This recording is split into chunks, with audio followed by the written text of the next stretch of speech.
Hello. Hello. There we go. I'm actually quiet. Fixed. Lisa, There we go. Lisa and Can you hear me? Jason. Yeah, we could hear you loud and clear, man. Sweet. I'm so stoked to be on your show, man. The Reaper is calling. The Reaper is calling. Yeah. I'm in the hotel room in Coeur d'Alene, Idaho. I'm about to play a blues festival because I'm a blues bass player. You know, that's why. Hell That's yeah. what I do, man. And I'm in my room. I'm like screaming, singing along with that song, and I can hear the neighbors next door going like, "What the hell?" U-Haul trucks are already fucking moving out, man. No. Say what? Yeah, that's it. They're out. Yeah, well, I'm always making jokes about U-Haul trucks going to move everybody out because it's so loud. But to be honest with you, this stuff sounds so good. They're going to stay. They're like, no. I hope so. Yeah, it's got to. So you are extremely busy. So tell us, like, what the hell is going on? Like, what are you doing? Well, how about Jason? Let him know about this tour coming up, man. What are you guys doing? Oh my gosh, we're playing all over the place. But give me a sec, because everything that I have that I was going to talk about the shows just crashed. So I'm going to pass it off to Lisa real quick. Yeah, we've got some gigs coming up with Blind Illusion. So Nice. we're really stoked about that, man. Nice. So let me try to get that up. Yeah, I'm working on it. There we go. Yeah, start in Lebanon, Oregon. We've got a bunch of Hold on, guys. hold on. And It's like Oregon. It's called Lebanon. Lebanon is way over in the Middle East. Lebanon that's is the where we're city that starting, and friendliness then we're bill. going to go to Linwood, Washington. We're going to be in the Bay Area. Yeah, we have a Lebanon right here in Tennessee, too. Yep. Yep. I think every state has one. Do they? What the? So it's There we go. All right. influences. Are you ready? So, Yeah, man, go ahead. yeah, go Okay. ahead. So we kick it off next Friday in Lebanon, Oregon. Lebanon is the city that friendliness built. I know, because I grew up there for a little bit. Then we truck all the way up to Linwood, Washington, which is outside of Seattle. We're at a place called the Vessel. And then we come back down here to, well, basically it's Portland. It's like a suburb of Portland. And we play another venue called At the Garages. And then we're taking a couple days off. And then we're going to head down to California and go to Redding at the Dip. That's on Friday the 14th. And then Saturday the 15th, we're in Petaluma, California at the Phoenix Theater. And all 5 of those shows are going to be with Blind Illusion, who've been around for a long, long time. And they're an amazingly awesome prog thrash kind of band. They've got former members of Heathen and Death Angel in the band. And, of course, Mark Biederman has been there since the beginning. And then Sunday the 16th, we're going to be pretty much in my California hometown of Pacifica. And Matt, our other guitar player, he's from the East Bay. So last time we played at this place is called Winter's Tavern. It was standing room only. It was packed. So we're hoping the same thing happens, because we had a great time last time. So that's April. And then May starts. We're going the 12th, Saturday the 12th, we're at Kelso at the Erebus. The 18th, we're in Seattle at the Fun House. The 19th, we're at Tukwila, Lucky Liquor. The 20th, we're at Spokane at Drunky's Junkyard, which I just want to play there just because it sounds cool. That sounds awesome. Yeah. Yeah. That sounds like a place I'd like. So Yeah. And then we got a couple more, but the big one is we're playing VeraFest, which is a big festival of a lot of local bands down in Myrtle Creek, which is Southern Oregon. And we're one of the, I think we're playing like 8:30 or 9 o'clock on Friday night. It's female-fronted whole day. That whole Friday is all female-fronted bands. So there's some other really good bands playing. But That's badass. we went to Rivera Fest last year, and it was a great time. My liver is still recovering from that one. So that'll be a good one. Good festival to have. And you're talking about Splintered Throne, correct? Like, not the blues? Oh, yeah. Okay. No, none of that blue stuff. No, that's all Splintered Throne. It's our Greater Good band tour. Splintered Throne. Yeah, we're on tour for the Greater Good of Man album that we put out in August of last year. We finally were able to kind of get everything together and kind of get it up and down the West Coast. We're trying to do a couple of buy-ons and a couple other gig things, but they didn't happen. So I said, screw it. And I just put it together for us. And it's, it's going to be six sweaty people in a van and a trailer, and we're going to be traveling the West Coast. Man, I'm so happy to hear all that. You know what? Like the reception that this record has been getting is like, it's off the charts, man. Like everywhere I look, every time I'm opening up my inbox, I'm seeing something Splintered Throne. I'm like, it's fucking everywhere, man. Yeah. It's fucking awesome, dude. Hey, man, we want to thank you. Thank you for spreading the word. Yeah. Thank you for playing the songs. You're welcome. All I'm doing is delivering it, though. Like you guys are making the music, and that's where it's that's where it all. That's what it boils down to. It's just what you made good tunes, and people are digging it, and that's it's just it is. That's awesome. Like fuck, man. So Jason, you play guitar? I do. Man, you're shredding the hell out of that shit, dude. Like, oh, thanks, man. Matt, all the really good stuff is Matt. I'm the one that does the melodic stuff. All the shreddy stuff is Matt. It's the two of us together. Like I can't do it alone. But well, you guys, I appreciate that, man. Thank you. Yeah, you guys make a great team, man. Definitely. Yeah, definitely has that dual fucking guitar thing going on, man. Yeah, that's the thing. That's kind of our. There's some decent bands in town, but there's really nobody that does that like that anymore up here. So we're lucky that we can kind of set ourselves aside, as one of the very, very few bands in our area that do that. So and you got a great singer too, man, Lisa. Like what? Yeah, she's all right. Oh, thank you. Man, having just. I love that Leather Leone that you just played. That new stuff is killing. So you know if you're going to put me in that kind of company on your show, then I'm absolutely honored. So thank you. Yeah, she is really cool. I talked to her earlier today, man, and I'm really excited to be working with her as well. Oh. That new record is badass. And I was thinking about you, actually, when I was talking to her, because I was thinking about it, and I'm like, you know what? They would make a hell of a tour together. Well, I'm all for that. Oh, my God. Oh, I just died. What a head. Who are you talking about? Like you cut out there. Who were you talking about? Leather Leone. Oh, yeah. From Leather Leone. Yeah. She's badass. Yeah, hell yeah.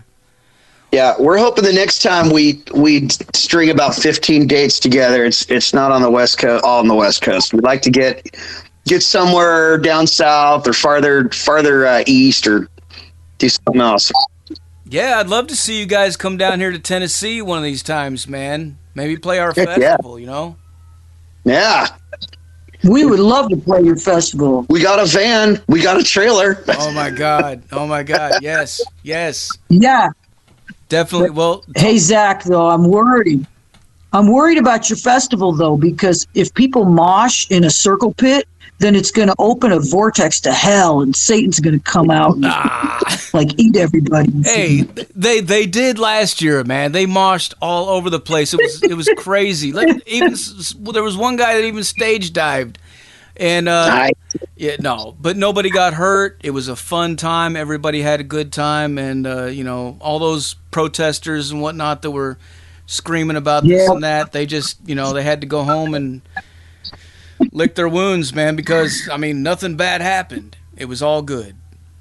They were disappointed. No guy with horns and a big tail came out with a pitchfork, nothing like that. So they were disappointed. They were very disappointed. They're probably hoping something will happen this year, but I don't know. We'll see. When is that festival? That's in October. Oh, well, we don't have anything booked in October. Just saying. Wink, wink. Wink, wink. Nudge, wink, wink. Nudge, nudge, you do.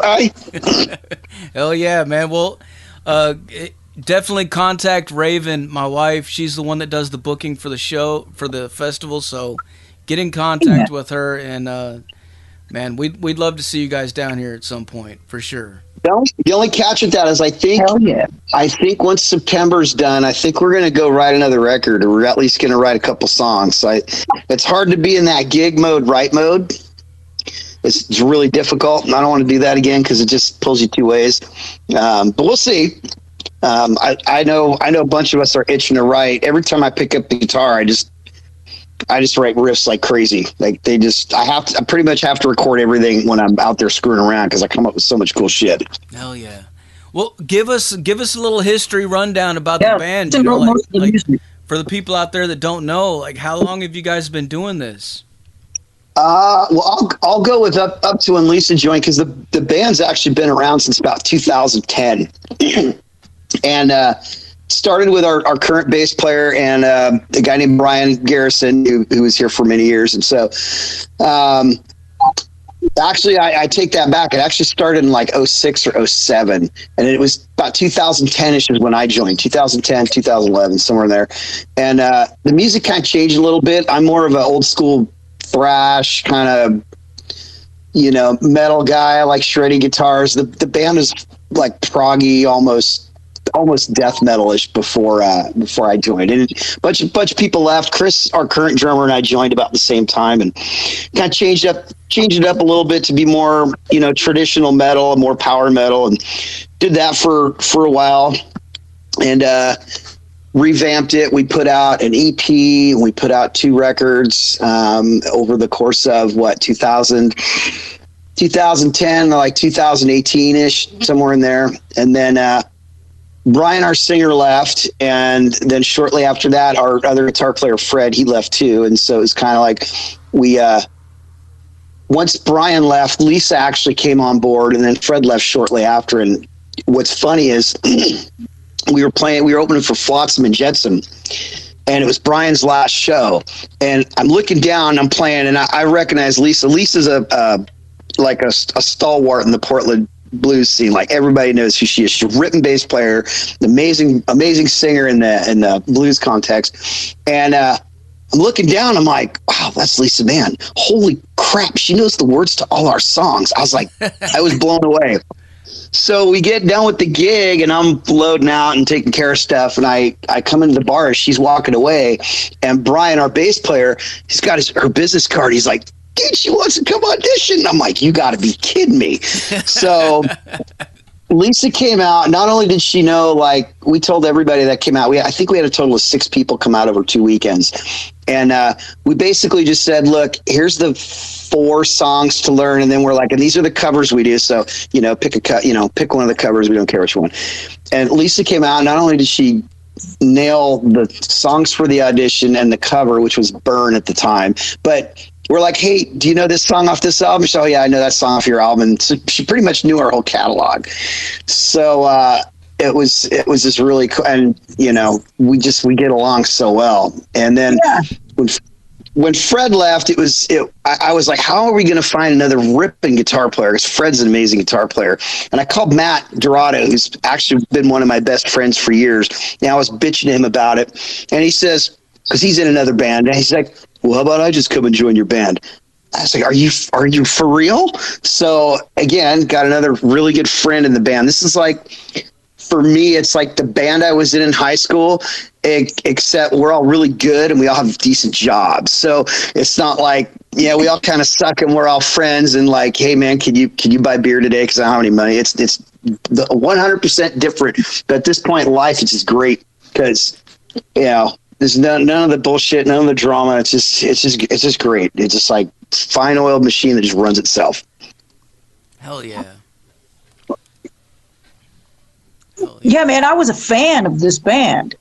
So I would see this band play in the Portland area. And I got like Garrison's autograph on the Red Line CD. And so I actually didn't know that you guys were opening for Flotsam and Jetsam. I went to Flotsam, right? And I was like, oh, cool, Splintered Throne is opening. And then Garrison was up there. He's like, oh, I'm quitting the band. I'm not going to be the singer anymore. And so I was there with a friend, and she starts jabbing me in the ribs. She goes, "Go talk to him. Go talk to him." And that's what I did. I talked to the bass player in the bar. and that was it, man. We set up an audition. And as I was showing up, there was this guy in a Thor shirt leaving. And I was like, "I'm going to kick Thor shirt guy's ass." Man. And it worked. It's literally like it was just meant to happen. I think so. It's really cool. Lisa and I are like, we listen to the same kind of music. We grew up listening to the same stuff. It's like, we're going to drive the rest of the guys in this band nuts on this next run out of town, because we're going to be listening to all this old killer traditional metal, and we're like, "Oh, we got to listen to Angel Witch again. Oh, Sabotage, really?" Yeah, it'll be a lot of fun. Hell yeah, man. Well, that's good stuff, though. I mean, what the hell? Yeah, it's great. And looking forward to writing new material, because the last time when we wrote this album, I wrote like most of the music, and I had a couple lyric ideas, but not much. And then I shipped it over to Lisa. We were doing stuff like I would record stuff and just send it over digitally, and she'd throw ideas back. And we wrote a lot of this record just kind of back and forth over the, pandemic kind of stuff. And we've never written like that before. We'd always written like everybody's in the room and we toss ideas around and we kind of, massage the songs out and, jam and see what happens. And so it was different. There were things about it I liked. There were things about it I didn't really care for. But what I'm looking forward to is that whole writing with this band, with this lineup, because we really haven't done that yet. And, I think a lot of cool stuff is going to come out of it, which is why I was saying I don't really want to write and play at the same time, play out at the same time. When we do that, it takes forever to get something done. Like it took us 2 years to write the Redline album because we were playing all the time and we were trying to write. And Brian had actually moved to Seattle. Brian Garrison had moved to Seattle. So 4 of us lived here and he lived up there. And to rehearse and write, we would have to drive up there. He would have to drive down here. It was a pain in the ass. So this time it's different. And I think if we kind of say, okay, we're going to take a couple months off, we're really not going to play out much, if at all, and we're just going to write. And that way we could really, focus on it. And the hope is maybe spring of next year, we're getting ready to go back in the studio and cut a couple more tunes, put another release out. That's really cool. So this next record, you guys are going to all get in the same room and write it. Is that what you're saying? Yeah, it's the hope. It's the plan. Hell yeah. See what happens. Hell yeah, man. Nothing like that live interaction between people, like right there in the same room, Yeah, it's a really new experience for me because I'm a recording artist. I mostly produce blues, but I also produced a heavy metal album under the pseudonym White Crone. Mm-hmm. And so everything I've done, except for doing some hired gun kind of stuff, for the most part, I write it all and I produce it. And I play most of the instruments and stuff like that. And so, I'm used to just being holed up in my room. So that whole pandemic writing process was really natural for me because that's kind of what I do. But, I did work with a guy who had a project called Cry for Eden. That was probably about 2010. And he wrote the music and sent it to me. And I wrote lyrics and vocal melodies and stuff like that. But for the most part, that's a really new thing to me. So this is a really cool twist and a turn in my songwriting to write with somebody else. And Jason's such a great writer, and we, like he said, we both have this similar vocabulary just from, coming up in the 80s and listening to the same badass music. And so it's really, it's just fulfilling to find a songwriting partner that it really clicks. There's no struggle going on. Yeah. I think it definitely fits too, because like for me, you came on my radar with White Crone, and then you talked about getting with Splintered Throne, and that's when they came on my radar and I was checking them out. But like listening to from one to the next, it's it really does kind of fit. Like it doesn't really sound. I mean, you can kind of tell that it's a different band, obviously, but it does sort of it translates really well. Like, so, you know, if you're a fan of one, how the fuck can you not be a fan of the other? You know what I mean? Yeah, well, I mean, it's all because, you know, we're not a parody of 80s metal. We are not regurgitating 80s metal. We just digested it and we love it and we're expressing it in a new way.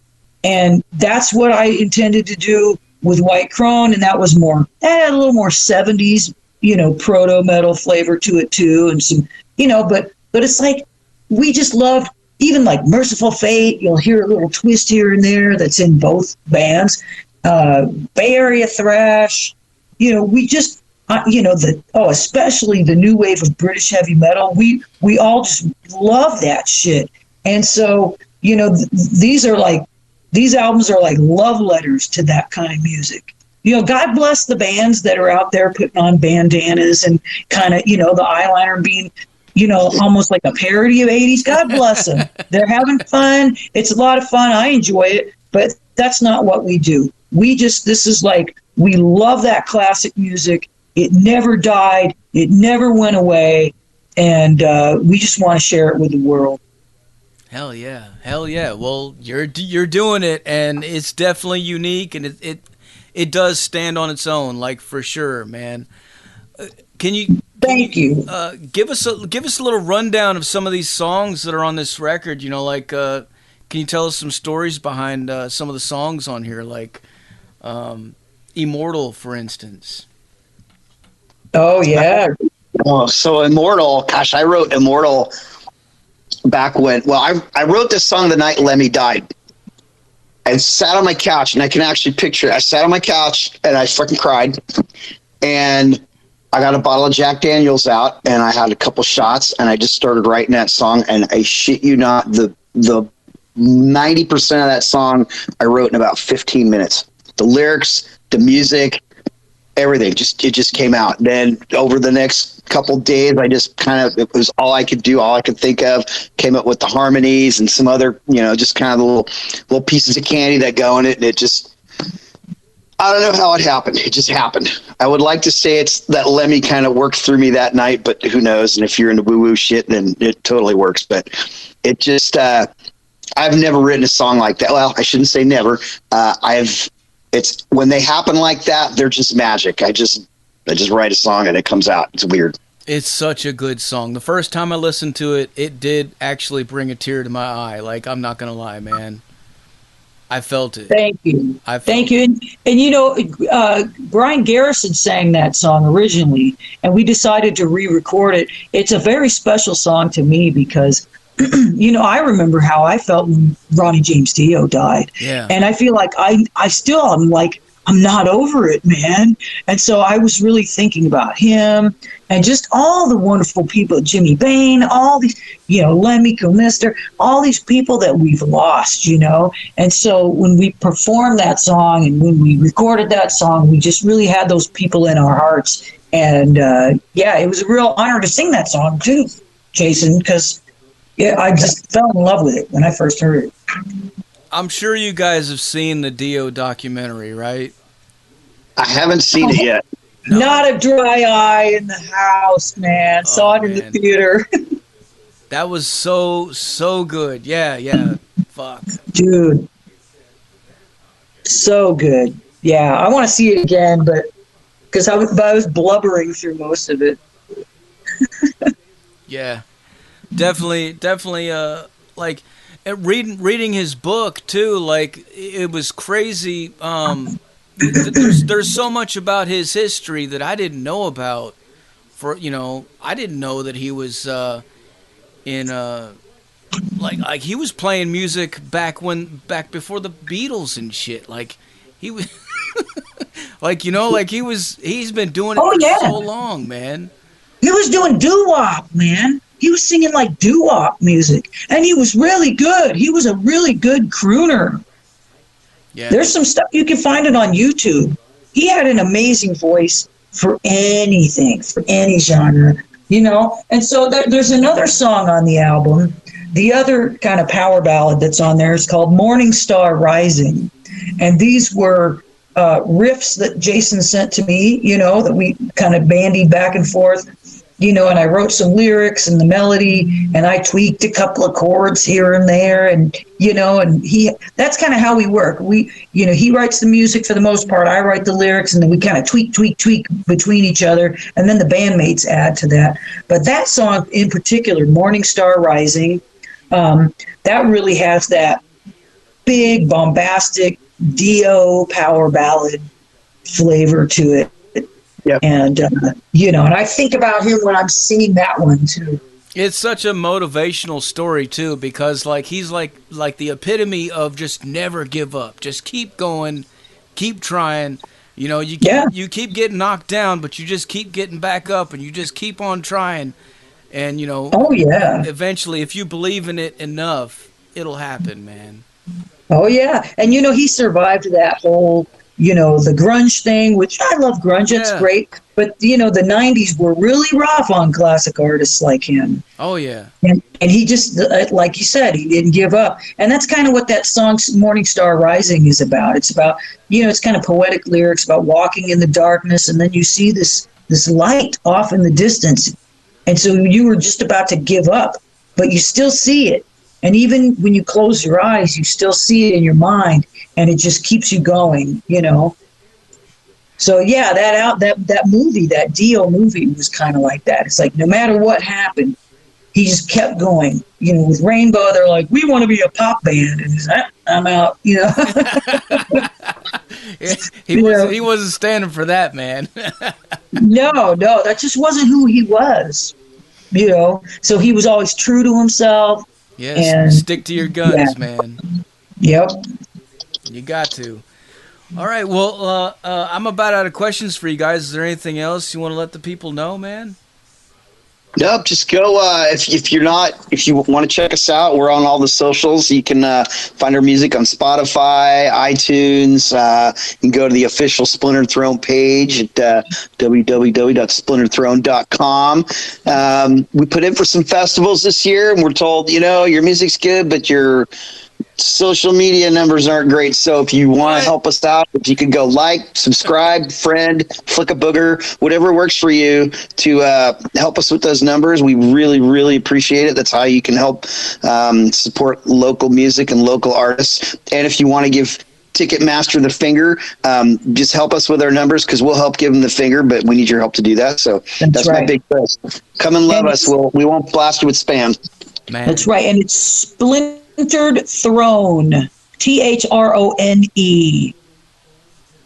Splintered Throne. Come find us. And you know what? People are having an easier time finding us. Thanks to you, Zach Moonshine. Thank you so much. You're welcome, man. I cannot believe that anybody would say, your social media numbers got to be up before. I mean, come on, man. What the fuck is that? Well, I'm just the messenger. Just listen to the music. Is it good or is it bad? It's good. Yeah. Done. It's over. Put them on. We put on a hell of a live show. That is our thing. We get up there. If we're in the middle, we're going to get the crowd fired up for the headliner. If we're the headliner, you're going to be glad you stuck around. We bring you a show. You're going to pay your hard-earned money to come in. We're going to kick your ass in a nice way. This industry is just something else, man. But that's a whole other story. Yes, it is. All right, well, keep on trucking, man. Keep on doing what you guys do, and we're gonna keep on blasting it and keep on telling people about it, because that's what we got to do. Hell yeah, thanks, brother. We appreciate you, man. The more you know. All right, before I let you guys go, can I get you to make us a station tag? Yeah, Lisa, I've been talking my ass off. You go for it. I've already done one, man. This is Lisa Mann of Splintered Throne. You're listening to Zach Moonshine Show on Metal Devastation Radio. Awesome. That work? That's perfect. Perfect. Like a pro. Close enough. I didn't say the Zach Moonshine Show. Take two? Say the. They added in the. No, you want me to do it again? If you want to, it doesn't matter. Okay. This is Lisa Mann of Splintered Throne, and you're listening to The Zach Moonshine Show on Metal Devastation Radio. .com. There you go. That was awesome. I don't do Screamo too good. That was awesome. You guys nailed it, man. Thank you so much for taking the time to talk to us. And, hey, man, good fucking luck on the shows. Oh, thank you. Knock 'em dead, break a leg, do what you do, man. Thank you. We'll talk to you guys soon, all right? All right, man. With you again. Take care. All right, later. Take her easy. Bye. There you have it, folks. Splintered Throne live on the Zach Moonshine Show with Metal Devastation motherfucking radio. Like I said earlier, put your speakers in your windows, put them in your front lawns, put them everywhere. Make sure your neighbors hear this shit, and if they don't fucking like it, they better get a U-Haul truck or shut the fuck up, because we're going to keep on blasting it louder than fuck. Blast it up. Here's Splintered Throne.